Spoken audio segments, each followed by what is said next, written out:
Assalamualaikum warahmatullahi wabarakatuh.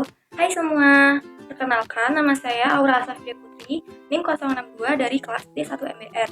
Di sini saya akan menjelaskan materi tentang filosofi ekonomi Islam guna memenuhi tugas UAS dasar-dasar ekonomi. Selamat menonton.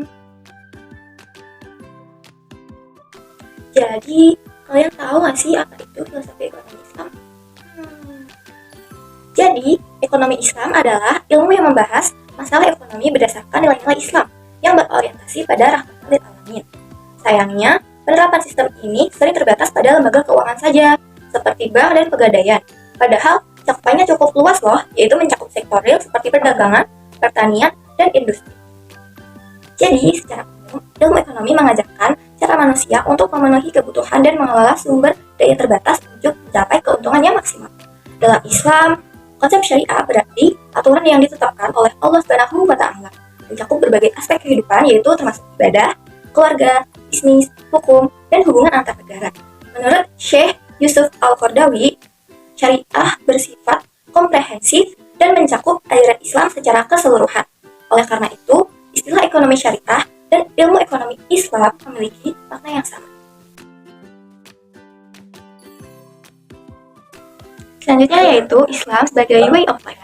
Islam sebagai way of life adalah ajaran untuk mengatur seluruh aspek kehidupan manusia untuk mencapai kebahagiaan dunia dan akhirat. Dalam Islam, aspek spiritual, sosial, ekonomi, dan politik saling terintegrasi, menjadikannya panduan hidup yang komprehensif. Salah satu fokusnya adalah muamalat, khususnya ekonomi yang mengajarkan manusia untuk memenuhi kebutuhan hidup dengan nilai-nilai Islam.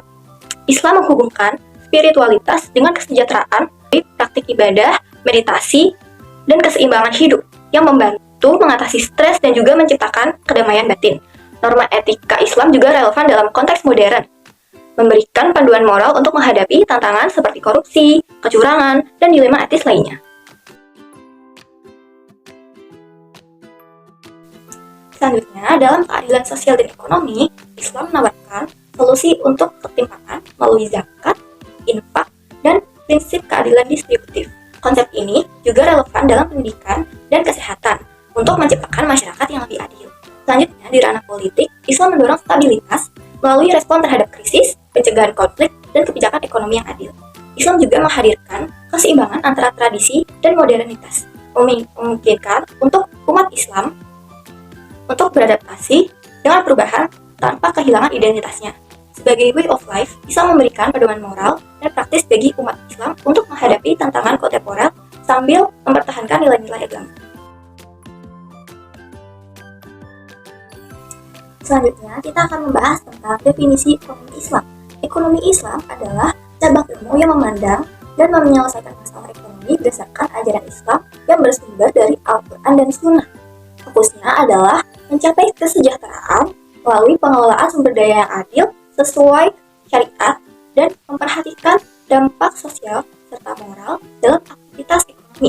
Ekonomi Islam memiliki prinsip-prinsip utama, yaitu yang pertama, persaudaraan dan keadilan, mengutamakan keadilan dalam pembagian kekayaan dan mendukung kerjasama antar individu. Yang kedua, ada kebebasan, yaitu memberikan hak kepemilikan dan usaha yang tetap sesuai syariat. Yang ketiga, yaitu khalifah Allah, yaitu manusia bertanggung jawab sebagai pengelola sumber daya untuk kemakmuran. Dan yang keempat, yaitu tazkiyah, yaitu pencucian harta dan diri melalui aktivitas ekonomi seperti zakat. Ekonomi Islam tidak hanya berfokus pada aspek material, tetapi juga menyeimbangkan tujuan spiritual dan sosial. Berbeda dari nilai ekonomi konvensional yang cenderung berbasis dari nilai-nilai agama. Selanjutnya, bab yang ketiga yaitu masalah dasar ekonomi Islam. Masalah dasar ekonomi Islam muncul ketika kebutuhan masyarakat melebihi kemampuan penyediaan barang dan jasa yang mengarah pada kelangkaan. Kelangkaan ini memaksa manusia untuk mengalokasikan sumber daya secara optimal. Penyebab kelangkaan bisa berupa kondisi tertentu seperti lonjakan permintaan akibat isu kenaikan harga. Meskipun demikian, kelangkaan dapat menjadikan momen untuk meningkatkan kesejahteraan, menguji kesabaran dan keimanan manusia. Islam mengajarkan bahwa sumber daya di bumi diciptakan untuk kesejahteraan Islam dan harus dimanfaatkan secara optimal tanpa kerusakan atau ketidakadilan.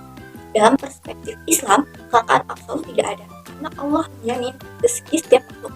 Kelangkaan lebih disebabkan dalam memanfaatkan sumber daya yang ada. Barang yang dapat diolah manusia disebut barang ekonomi, sedangkan barang yang tidak dapat diolah bukanlah barang ekonomi.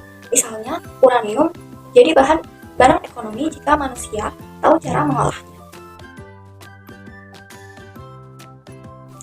Dari bab yang sudah dijelaskan tadi, kita dapat mengambil kesimpulan bahwa ekonomi Islam membahas masalah ekonomi berdasarkan nilai-nilai Islam yang tidak hanya terbatas pada lembaga keuangan syariah saja, tetapi juga pada sektor real seperti perdagangan dan pertanian. Sebagai way of life, Islam mengintegrasikan aspek spiritual, sosial, ekonomi, dan politik untuk mencapai kebahagiaan dunia dan akhirat. Dalam ekonomi, Islam menekankan keadilan, keseimbangan, dan tanggung jawab sosial melalui zakat dan distribusi kekayaan yang adil.